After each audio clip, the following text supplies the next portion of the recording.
سارے تعلق رب سے جوڑو، کر دے گا وہ نظر کرم۔ اما بعد فاعوذ باللہ من الشیطان الرجیم، بسم اللہ الرحمن الرحیم۔ وعباد الرحمن الذین یمشون علی الارض ہونا وإذا خاطبهم الجاہلون قالوا سلاما۔ صدق اللہ العظیم۔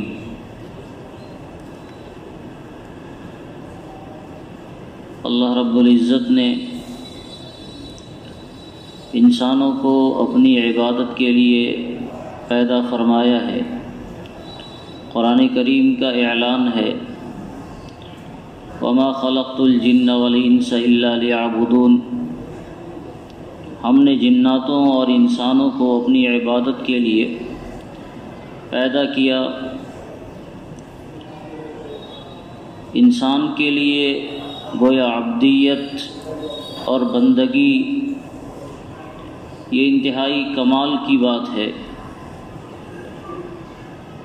کہ انسان اللہ کا بندہ بن کر زندگی گزارے، اور اس میں انسانیت کا معراج ہے، انسانیت کے لیے کمال کی بات ہے۔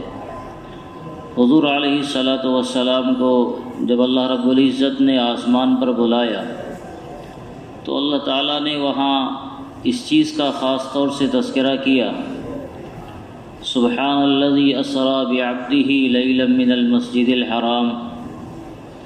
وہ ذات پاک ہے جو اپنے بندے کو لے گیا۔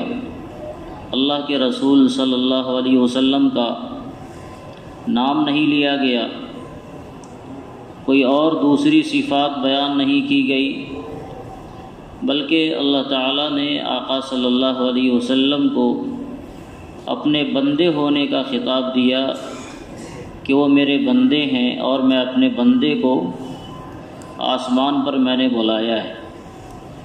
تو یہ بڑی بات ہے کہ انسان اللہ کا بندہ بن کر زندگی گزارے۔ قرآن کریم کی اس آیت میں جس کی تلاوت میں نے کی ہے، اس میں بھی اللہ تعالیٰ اپنے بندوں کا تذکرہ فرماتے ہیں کہ میرے بندے اصل میں کون ہیں، یہ عبدیت اور بندگی کی شان کیا ہے۔ انسان میں جب عبدیت آتی ہے تو اس کا مقام بہت بڑا ہوتا ہے۔ انسان میں جب بندگی آ جائے تو اللہ رب العزت کی نگاہ میں وہ بہت اونچا ہو جاتا ہے، اور اسی لیے قرآن کریم نے وہ بات کہی جو میں نے پہلے کہا ہے کہ اللہ تعالیٰ ارشاد فرماتے ہیں کہ ہم نے انسان اور جنات کو اپنی بندگی کے لیے، عبدیت کے لیے پیدا کیا ہے۔ اس کا عام معنی تو یہ کیا جاتا ہے کہ انسان اور جناتوں کو اپنی عبادت کے لیے پیدا کیا، لیکن بظاہر سوال تو یہی ہوتا ہے کہ بندگی اور عبادت تو اور بھی دوسری مخلوق کرتی تھی، فرشتے اللہ کی عبادت کے لیے کافی تھے۔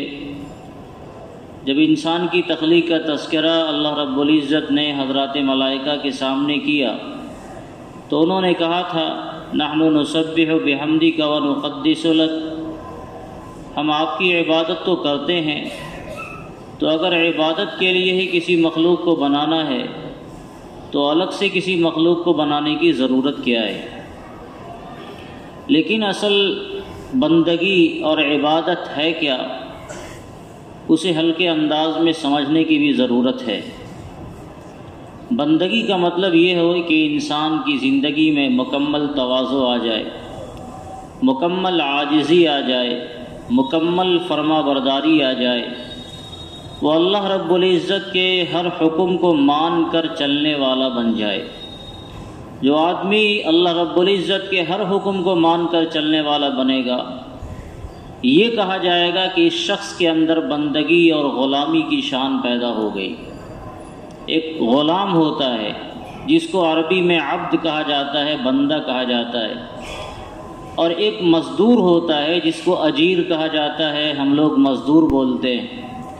جو فرق ایک عبد میں اور ایک اجیر میں ہے، وہی فرق یہاں بھی ہے کہ انسان اور جنات کو اللہ تعالیٰ نے اپنی بندگی کے لیے بنایا، اور دوسری مخلوقات گویا وہ اجیر کے درجے میں ہیں۔ ایک مزدور کا کام کیا ہوتا ہے؟ مزدور کا کام یہ ہے کہ آپ نے اس کو جو ذمہ داری دی اس کا ایک وقت متعین ہے، اس وقت متعین میں وہ اپنی ذمہ داری کو ادا کرتا ہے۔ کسی کو آپ نے مٹی اٹھانے پر مامور کیا تو وہ مٹی ہی اٹھائے گا، کسی کو اینٹ جوڑنے پر آپ نے مامور کیا تو وہ اینٹ جوڑے گا، کسی کو برتن صاف کرنے پر مامور کیا تو وہ برتن صاف کرے گا۔ یہ مزدوری ہوتی ہے، یہ اجیر ہوتا ہے۔ جس کو آپ نے جس کام پر مامور کیا وہ اسی کام کو کرے گا، اس کے علاوہ وہ دوسرا کام نہیں کرے گا۔ ایک مزدور جس کو آپ نے گھر بنانے کے لیے رکھا ہے، اگر آپ اسے 2-4 مرتبہ یہ کہہ دیں کہ بھائی صاحب میرے گھر کا سودا سلف بھی آپ لا دیجئے، آپ تو مزدور آدمی ہیں، تو ہو سکتا ہے ایک آدھ بار رواداری میں وہ آپ کا سودا سلف لا دے، لیکن جب 2 بار 3 بار 4 بار آپ اسے کہیں گے تو وہ جھلا جائے گا اور وہ آپ سے کہے گا کہ ہم آپ کے باپ کے نوکر نہیں ہیں، ہم گھر بنانے کی مزدوری کر رہے ہیں، آپ کے گھر کا سودا سلف لانے کے لیے ہم آپ کے گھر نہیں آئے ہوئے ہیں۔ یہ ایک مزدور کا فرق ہوتا ہے کہ اس کو جس کام پر آپ نے مامور کیا وہ وہی کام کرے گا، دوسرا کام کرنے میں اسے جھلاہٹ ہوتی ہے، پریشانی ہوتی ہے۔ اور ایک ہے غلام اور بندہ۔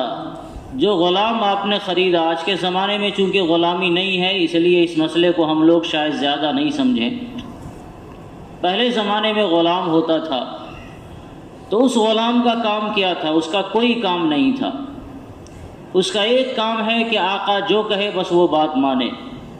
آقا اسے کہے گا پاؤں دباؤ تو وہ پاؤں دبائے گا، آقا اسے کہے گا سر میں تیل لگا دو وہ سر میں تیل لگا دے گا، آقا اسے کہے گا گھر کا سودا سلف لا دو گھر کا سودا سلف لا دے گا، آقا اسے کہے گا گھر کا برتن صاف کر دو، گھر میں جھاڑو پوچھا کر دو تو جھاڑو پوچھا کر دے گا۔ وہ یہ نہیں کہے گا کہ ہم آپ کے باپ کے نوکر نہیں ہیں اور ہم سے یہ کام لیجئے یہ کام نہیں لیجئے۔ غلام یہ بات نہیں کہہ سکتا ہے، مزدور تو یہ بات کرے گا، غلام یہ بات نہیں کرے گا۔ مزدور کہے گا کہ آپ نے جس کے لیے ہمیں رکھا ہے وہی کام لیجئے تو کریں گے، اور اگر دوسرا کام کرانا ہے تو کسی اور کو دیکھیے ہم یہاں سے چلے، چاہے اس کی حیثیت معاشرے میں اور سماج میں جو ہو، اس سے کوئی بحث نہیں ہے۔ مزدور کی حیثیت ہی کیا ہوتی ہے؟ لیکن اگر کوئی مزدور مزدوروں کے طبقے میں بھی نچلے کلاس کا ہو اور اس سے آپ اپنے گھر کا 2-4 کام لے لیں تو وہ جھلائے گا، پریشان ہوگا۔ لیکن غلام کتنوں اعلیٰ طبقہ کا ہو جائے وہ غلام ہے، اس کو آقا جو کام کہے گا وہ کام وہ کرے گا۔ اسے کہے گا بابو گھر میں جھاڑو دے دو، وہ نہ نہیں کر سکتا ہے۔ اسے کہے گا میرا کپڑا صاف کر دو، وہ انکار نہیں کر سکتا ہے۔ اسے کہے گا میری جسمانی خدمت کر دو، میرے پاؤں دبا دو، میرے بدن میں تیل لگا دو، وہ انکار نہیں کر سکتا ہے۔ یہ ہے غلامی اور یہ ہے بندگی۔ بندگی اسی کو کہتے ہیں، عبادت اصل میں اسی کو کہتے ہیں۔ اللہ تعالیٰ کی عبادت کے لیے دنیا جہان میں اللہ نے بے شمار مخلوق پیدا فرما رکھے ہیں، لیکن اس کی حیثیت اگر ہم غور کریں تو بس اسی اجیر کی طرح ہے، مزدور کی طرح ہے، جس کو ایک ڈیوٹی پر لگا دیا گیا اور وہ اسی ڈیوٹی پر مامور ہے، اسی کو وہ زندگی بھر کیے جا رہا ہے۔ جو فرشتہ اللہ رب العزت نے سجدے میں ڈال دیا وہ سجدہی میں ہے، جس فرشتے کو اللہ نے قیام میں ڈال دیا وہ قیام میں ہے، جس کو رکوع میں ڈال دیا وہ رکوع میں ہے، جس کو ہوا پر معمور کر دیا، جس کو پانی پر معمور کر دیا، جس کو بادل پر معمور کر دیا، جس کو کھیت کھلیان پر معمور کر دیا، جس کو انسان کی پیدائش کے امور پر معمور کر دیا، جس کو حفاظت پر معمور کر دیا، جس فرشتے کو اللہ تعالیٰ نے جو ڈیوٹی دی ان کا کام ہے کہ وہ ڈیوٹی کریں۔ اب فرشتے سے 2 کام آپ نہیں لیں گے۔ جو فرشتہ سجدے میں اس سے نہیں کہا جائے گا کہ آپ سجدہ کو چھوڑ کر اب قیام کرنا شروع کر دیں۔ اللہ کا حکم ہے، وہ ایک الگ بات ہے، اللہ چاہے کر سکتے ہیں، لیکن جس کو جو ڈیوٹی دے دی گئی وہی ڈیوٹی پر وہ مامور ہے۔ جس کو بارش پر ڈیوٹی دے دی گئی اس کو یہ نہیں کہا جاتا ہے کہ بارش کا کام چھوڑ دو، اب لوگوں کے موت لینے کا کام تم کرو، روح کو کھینچنے کا کام کرو، یہ نہیں کہا جاتا۔ اس کے لیے الگ فرشتہ متعین ہے۔ کھیت سے غلہ نکالنے کے لیے الگ فرشتہ متعین ہے۔ اس کی حفاظت کے لیے الگ فرشتہ متعین ہے، پھر اس کو بڑھانے اور اس کو قابل استعمال بنانے کے لیے الگ اللہ تعالیٰ نے ڈیوٹی دے رکھی ہے۔ تو یہ جو ڈیوٹیاں ہیں یہ عبادت نہیں ہے، یہ ایک کام ہے جو کام ان حضرات کے ذمے دے دیا گیا، یہی کہا جائے گا یہ اجیر ہونا ہے، یہ مزدور ہونا ہے، اس سے ایک کام لیا جا رہا ہے، وہی کام لیا جائے گا۔ لیکن اللہ رب العزت کی شان نے یہ تقاضا کیا کہ ایک ایسی مخلوق بھی پیدا کی جائے جس مخلوق سے سارا کام لیا جائے۔ اسے کہا جائے کھڑے ہونا ہے تو وہ کھڑا ہو جائے، اسے کہا جائے بیٹھنا ہے تو وہ بیٹھ جائے، اسے کہا جائے لیٹنا ہے تو لیٹ جائے، اسے کہا جائے شادی بیاہ کرنا ہے تو وہ شادی بیاہ میں مشغول ہو جائے، اسے کہا جائے نماز پڑھنا ہے تو وہ نماز پڑھنے لگے، اسے کہا جائے اب استنجا کرنا ہے تو استنجا کرنے لگے۔ اس کی کوئی ڈیوٹی متعین نہیں ہے، اللہ کا حکم جس کی طرف متوجہ ہو جائے وہ وہی کام کرنے لگے۔ اور یہی وہ کام ہے جس کام کے لیے اللہ تعالیٰ نے انسانوں کو اور جناتوں کو پیدا کیا، اور قرآن کریم نے کہا وَمَا خَلَقْتُ الْجِنَّ وَالْإِنسَ إِلَّا لِيَعْبُدُونَ کہ ہم نے تم دونوں کو اپنی عبادت کے لیے پیدا کیا۔ اور جب فرشتوں نے یہ گزارش کی یا اللہ ہم تو آپ کی عبادت کر ہی رہے ہیں، تو اللہ تعالیٰ نے فرمایا انی اعلم ما لا تعلمون، جو بات میں جاننا ہوں وہ تم نہیں جانتے ہو۔ تم عبادت تو کر رہے ہو لیکن تمہیں جس کام پر لگا دیا گیا اس کام کے علاوہ کی صلاحیت تمہارے اندر ہے ہی نہیں۔ تمہیں نہ بھوک لگتی ہے، نہ پیاس لگتی ہے، نہ تمہیں دھوپ کا احساس ہے، نہ گرمی کا احساس ہے، نہ ٹھنڈی کا احساس ہے۔ تمہیں کیا پتا کہ گرمی کی راتوں میں اللہ کے دربار میں رونے کی لذت کیا ہے؟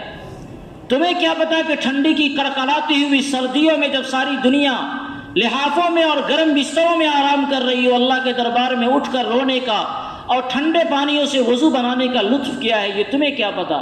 تمہیں تو نہ ٹھنڈی لگے گی اور نہ تمہیں گرمی لگے گی۔ تمہیں کیا پتا کہ رمضان کے مہینوں میں جب چلچلاتی ہوئی دھوپ ہو اور تیز پیاس لگی ہو، شدت کی بھوک لگی ہوئی ہو، لیکن اس کے باوجود کھانا سامنے ہے، اپنے آپ کو کھانے سے روک لینے کا مزہ کیا ہے؟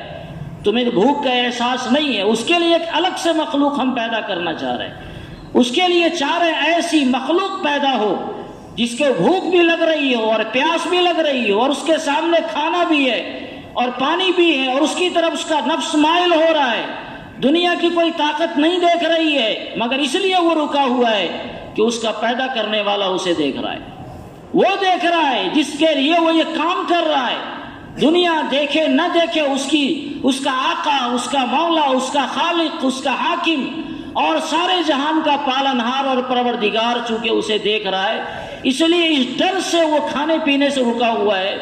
شہوت تیز ہے، اس کی بیوی اس کے ساتھ موجود ہے مگر اس ڈر سے رکا ہوا ہے کہ اس کا خالق دیکھ رہا ہے اور اس کے رب نے اسے منع کر رکھا ہے۔ تو جب اللہ نے کہا کھاؤ پیو، وہ بندہ کھانے پینے لگا، اور جب اللہ نے کہا اب خبردار نہیں کھا سکتے، اس بندے نے اپنے آپ کو کھانے پینے سے روک لیا۔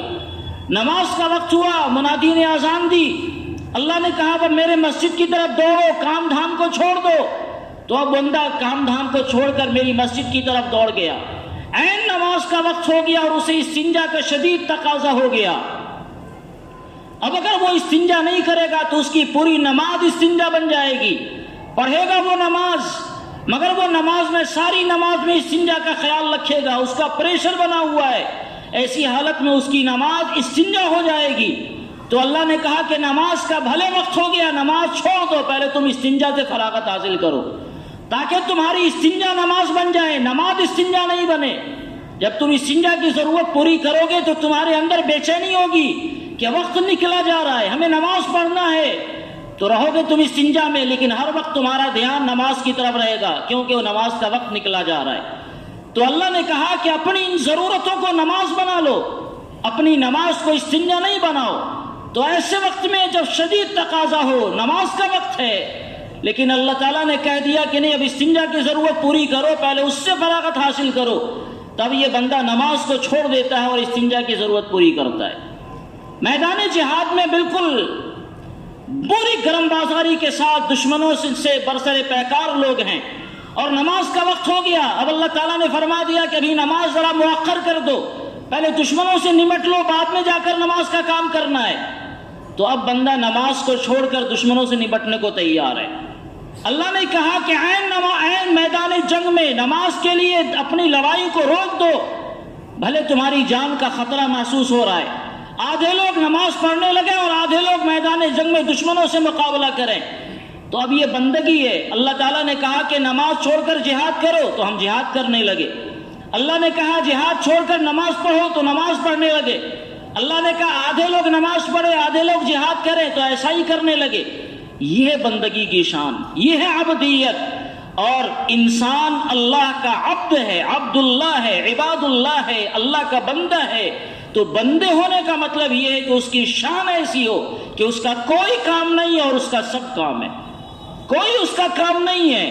کام کیا ہے؟ جو اس کا آقا کہے وہ اس کا کام ہے۔ ہماری کوئی ذمہ داری نہیں ہے۔ نماز کا وقت ہوگا، اللہ فرمائیں گے میرے بندے اب چل نماز پڑھ، تو ہمارا کام نماز پڑھنا ہو گیا۔ روزے کا زمانہ آئے گا، اللہ فرمائیں گے میرے بندے روزہ رکھ لے، اب ہمارا کام روزہ رکھنا ہو گیا۔ رات آئے گی، اللہ فرمائیں گے میرے بندے سو جاؤ، اب ہمارا کام سونا ہو گیا۔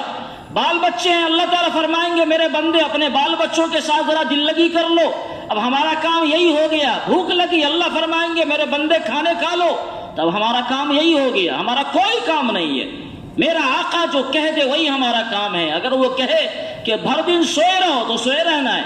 آدمی بے ہوش ہو گیا اور اسے پتہ نہیں چل رہا ہے کہ نماز کا وقت کب آیا اور کب گیا، تو اللہ فرماتے ہیں ایسے وقت میں تم سوئے رہو بے ہوش ہو تو کیا ہے، چھوڑو، نماز کا وقت آ رہا ہے جا رہا ہے، آنے دو اور جانے دو، نماز سے تمہیں اب کوئی بحث نہیں ہو جائے، آرام سے بستر پر پڑے رہو، تب ہمارا کام بستر پر پڑے رہنا ہے۔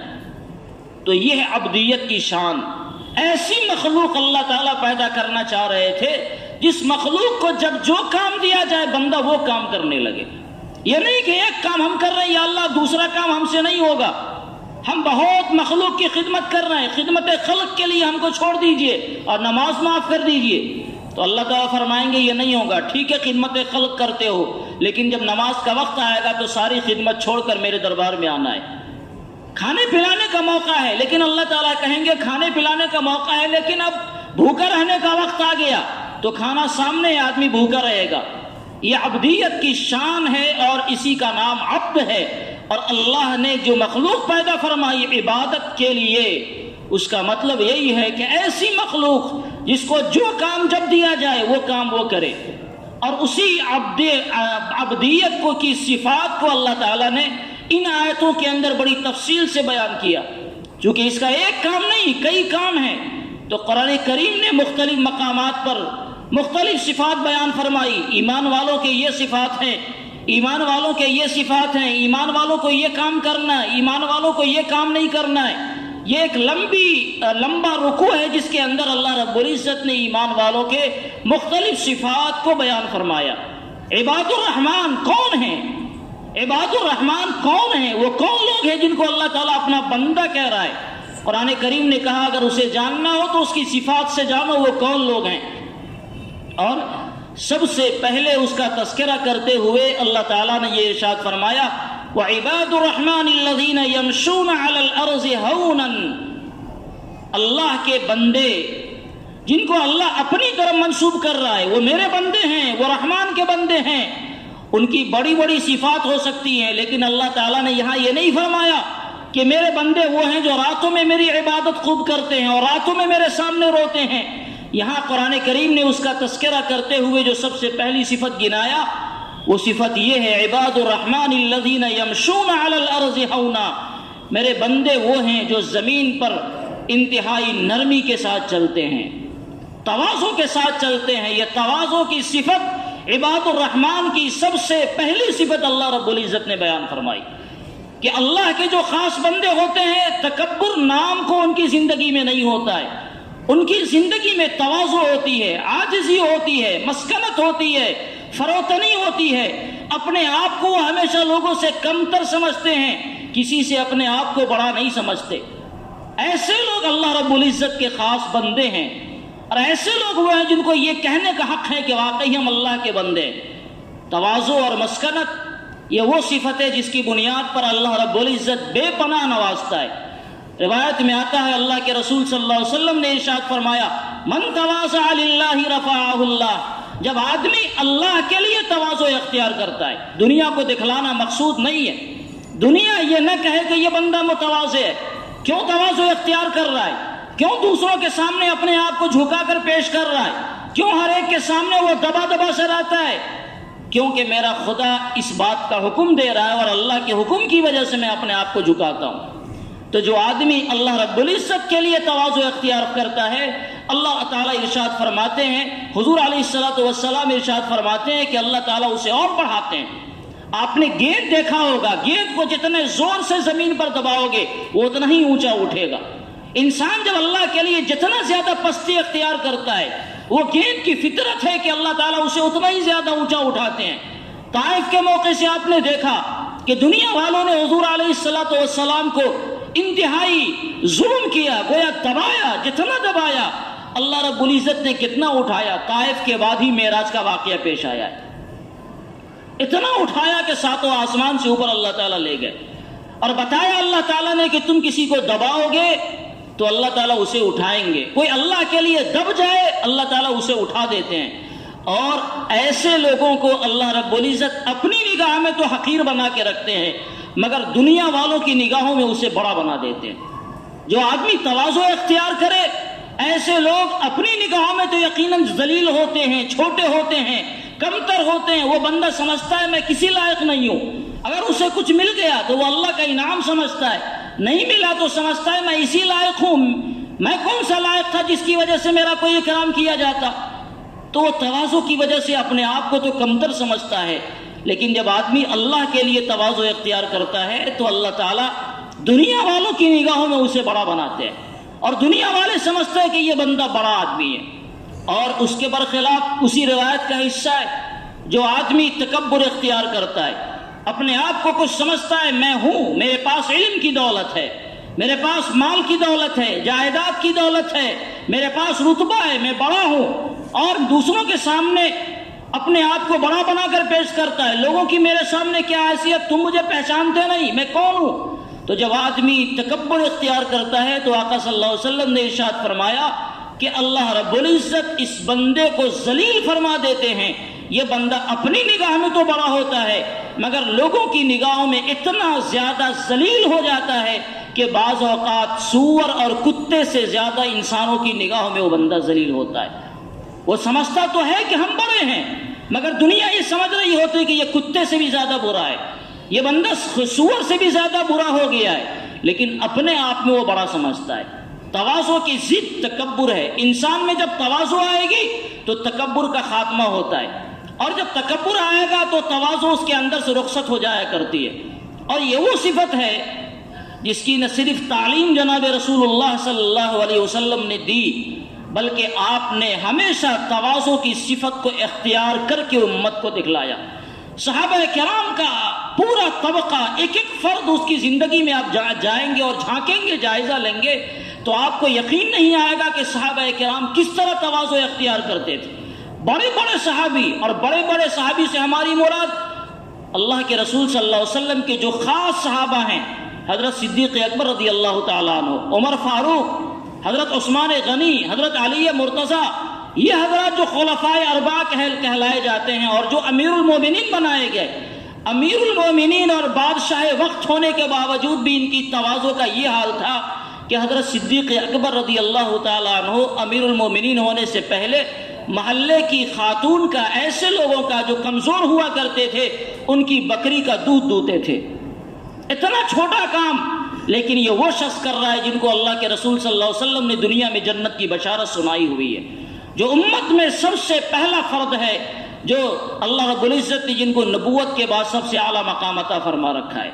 ان کا کام یہ تھا کہ وہ لوگوں کے جاتے تھے، سودا سلف لاتے تھے، رات میں بیوہ عورتوں کی خدمت کیا کرتے تھے، کسی کا سامان لا دیا، کسی کا جھاڑو مار دیا آنگن میں، کسی کا کوئی اور کام کر دیا، بکریاں دودھ دیا. اور جب امیر المومنین بنا دیے گئے تو محلے کے کچھ بچوں نے کہنا شروع کر دیا کہ ابو بکر تو اب امیر المومنین ہو گئے، اب وہ بھلا کیسے بکریوں کا دودھ دوئیں گے. ان کو پتا چلا، کہا نہیں میں اب بھی دوں گا، اپنے وقت میں میں وقت نکالوں گا، اپنی ذمہ داریوں میں میں وقت نکالوں گا، اور میرا جو کام پہلے تھا میں بیواؤں کی خدمت کرنے کا، وہ کام میں اب بھی کروں گا. سیدنا عمر فاروق رضی اللہ تعالیٰ عنہ، ان کی تواضع دیکھنا ہے تو بہت مشہور واقعات جو بچپن کی کتابوں میں ہم لوگوں نے پڑھے تھے.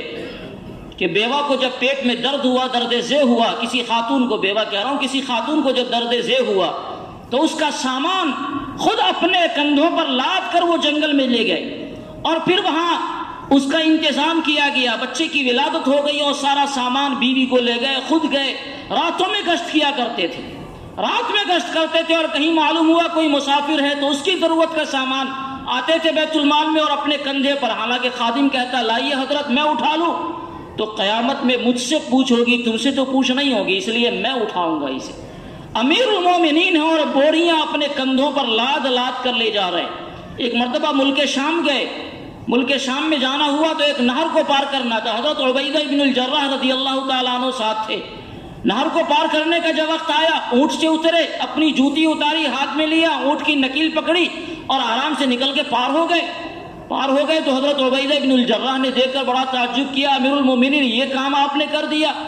یہاں کے لوگ تو محو حیرت ہوں گے کہ ایک امیر المومنین بادشاہ بھلا ایسا کیسے کر سکتا ہے، خود اپنی جوتی اٹھائے، خود اپنے اونٹ کی مہار پکڑے اور خود دریا پار کر جائے، یہ کام تو آپ کو نہیں کرنا تھا۔ تو حضرت عمر فاروق نے حضرت عبیدہ ابن الجراح کے سینے میں انگلی ماری اور کہا کہ اللہ کے بندے، ہم لوگ کچھ نہیں تھے اور اللہ تعالیٰ نے اسلام کی وجہ سے ہمیں معزز بنایا ہے، اسلام کی وجہ سے ہمارا مقام اور مرتبہ بلند کیا ہے۔ دنیا چاہے اچھا سمجھے یا برا سمجھے، اسلام نے جن چیزوں کی تعلیم دی ہے ہمیں وہی کام کرنا، اس کے علاوہ کوئی دوسرا کام نہیں کرنا۔ یہ بڑے بڑے لوگ ہو گئے، اور بڑے ہونے کے باوجود بھی حضرت عثمان غنی رضی اللہ تعالیٰ عنہ کے بارے میں آتا ہے، امیر المومنین ہے اور مسجد نبوی میں نہ چٹائی بچھی ہوئی ہے، نہ ہماری طرح کا کوئی فرش ہے، مٹیاں ہوتی تھی، اس پر کنکریاں ڈالی ہوئی تھی اور اسی پر وہ سو جاتے تھے، اور اٹھتے تھے تو اس کنکری بدن پر لگا ہوا ہے تو لوگ کہتے تھے دیکھو یہ امیر المومنین ہیں، اتنے بڑے آدمی، اور سادگی کا یہ عالم ہے کہ مٹی پر لیٹ رہے ہیں اور کوئی مسئلہ نہیں کہ میں خلیفہ وقت ہوں اس لیے میرے لیے کوئی اہتمام کیا جائے، بستر بچھایا جائے، کوئی اور انتظام کیا جائے، نہیں۔ یہ سب کیا تھا؟ اپنے آپ کو نہ کچھ سمجھنے کا جذبہ تھا۔ ہمارے مدرسے کے شیخ الاسلام جنہوں نے مدرسے کی بنیاد ڈالی تھی، حضرت مدنی رحمۃ اللہ علیہ، ان کے بارے میں ایک بڑا عجیب واقعہ آتا ہے۔ ایک مرتبہ ٹرین میں سفر کر رہے تھے، یہ سب صفات منتقل ہوتی جو اکابرین کے اندر آئی ہیں، میں اس کا ایک نمونہ پیش کر رہا ہوں۔ بہت مشہور واقعہ ہے ان کا۔ ٹرین میں سفر کر رہے تھے، ایک بندہ بغل میں بیٹھا ہوا، وہ استنجا کی ضرورت کے لیے ٹرین میں گیا فوراً واپس آ گیا۔ تو کسی نے پوچھا بھائی کیا ہوا، آپ استنجا کی ضرورت سے فارغ نہیں ہوئے؟ تو کہا نہیں، بڑا گندا تھا اسی لیے میں چلا آیا۔ بات آئی گئی، ختم ہو گئی۔ حضرت مدنی خاموشی کے ساتھ اٹھے اور گئے، اور آ کر پھر اس بندے کو کہتے ہیں ارے آپ نے کہا تھا استنجا خانہ گندا ہے، کہاں گندا ہے، وہ تو صاف ہے۔ اب یہ بندہ دوبارہ اٹھ کے گئے تو واقعی وہ صاف تھا۔ کیا ہوا اسی درمیان میں؟ حضرت مدنی جو شیخ الاسلام بن چکے تھے اور دارالعلوم دیوبند کے شیخ الحدیث تھے، بخاری کا درس دیا کرتے تھے، اس بندے کو جب یہ احساس ہوا کہ ہمارے بغل کا ایک بھائی صرف اس لیے استنجا کی ضرورت پوری نہیں کر سکا کیونکہ وہ گندا تھا، تو یہ گئے اور خاموشی کے ساتھ اس کے لیے، اپنے لیے نہیں، اس کے لیے استنجا خانے کو صاف کر دیا۔ ہم لوگوں سے ہوگا؟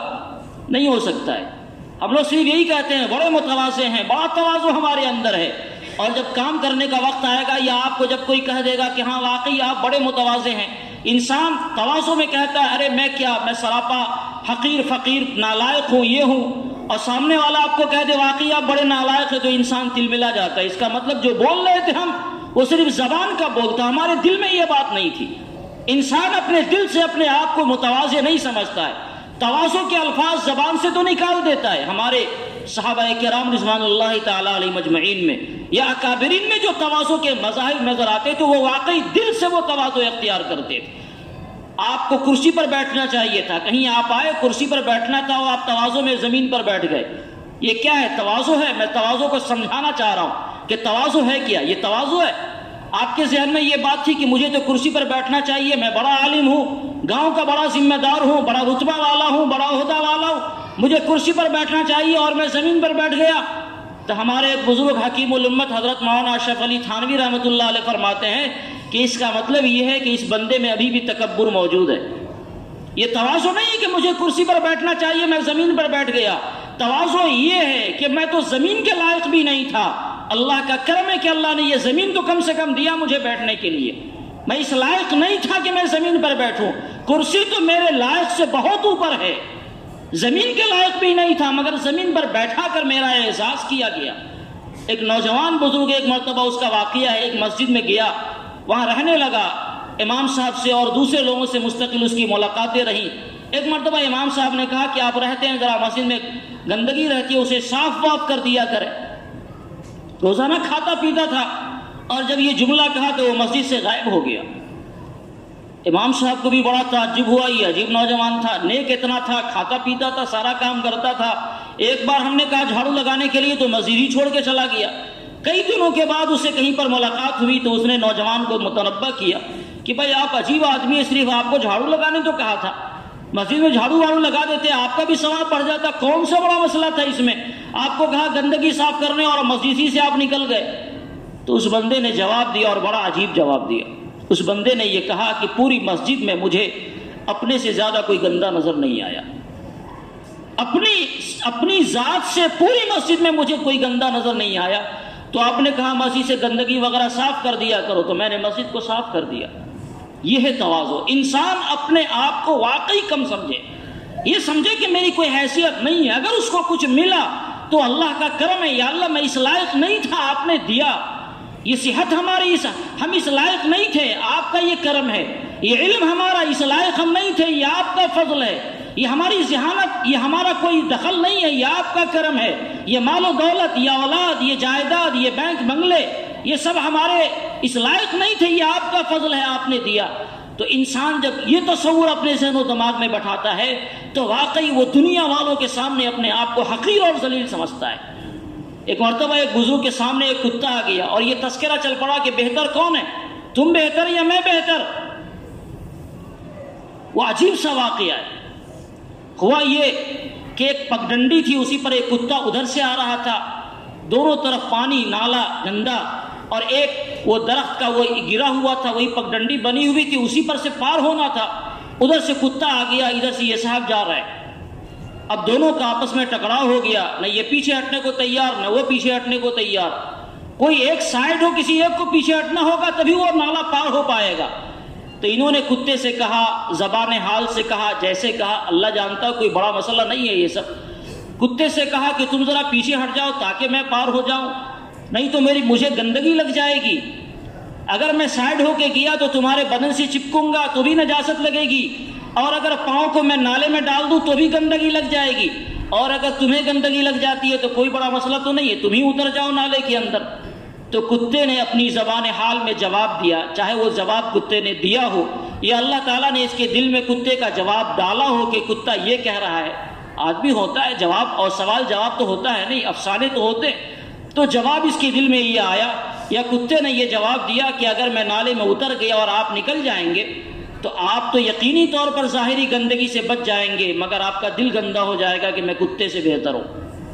اور اگر میں اتر گیا اور اگر آپ اتر گئے تو زیادہ سے زیادہ یہی ہوگا کہ آپ کا پاؤں گندا ہو جائے گا، پاؤں دھو لیں گے، مگر آپ کا دل تو گندا نہیں ہوگا، آپ کے دل میں یہ خیال تو نہیں آئے گا کہ میں کتے سے بہتر ہوں۔ یقینی طور پر انسان کی صورتحال یہی ہوتی ہے، ہم کتے سے بہتر ہیں یا نہیں ہیں؟ یقینی طور پر کتا ایک ناپاک جانور ہے، لیکن یہ فیصلہ ہمارا ابھی نہیں ہوگا۔ جب آنکھ بند ہوگی، اگر ہم کامیاب ہو گئے تو ہم کتے سے کیا سب سے بہتر تھے، اور اگر ناکام ہو گئے تو کتا کیا خنزیر سے بھی ہم بدتر ہو گئے کہ ہم جہنم میں جائیں گے۔ یہ جانور تو اچھے ہیں کہ وہ جہنم میں ان کو نہیں جانا پڑے گا۔ تو میرے بزرگوں اور دوستو، اللہ تعالیٰ نے عباد الرحمن کی جو سب سے پہلی صفت بیان فرمائی، وہ صفت یہ ہے کہ ہماری زندگیوں میں تواضع آئے۔ ہم اللہ کے بندے ہیں تو زمین پر جھک کر چلنا ہمیں آوے، ہماری چال ڈھال سے۔ قرآن کریم نے کہا وَاقْصِدْ فِي مَشْيِكَ وَاغْضُضْ مِنْ صَوْتِكَ، تم چلو ایسے تو دنیا دیکھے تو کہے کہ یہ بندہ متواضع ہے، متکبر نہیں ہے۔ تم بات ایسی کرو نرمی سے کہ دنیا دیکھے تو کہے کہ اس بندے کے بات میں، اس کی بولی میں تواضع پھوٹ رہا ہے۔ یہ انسان کی صفت ہے جو اللہ تعالیٰ انسانوں سے چاہتے ہیں، عباد الرحمن سے یہ چاہتے ہیں کہ انسان متواضع بن کر زندگی گزارے، اللہ کے لیے وہ جھکنا سیکھ لے، اللہ کے سامنے بھی جھکے اور اللہ کے بندوں کے سامنے بھی جھکے۔ جب انسان ایسا جھکتا ہے تو اللہ تعالیٰ اسے بلند فرماتے ہیں۔ اللہ تعالیٰ اس صفت کے ساتھ ہم سب کو متصف فرمائے، آمین۔ واخر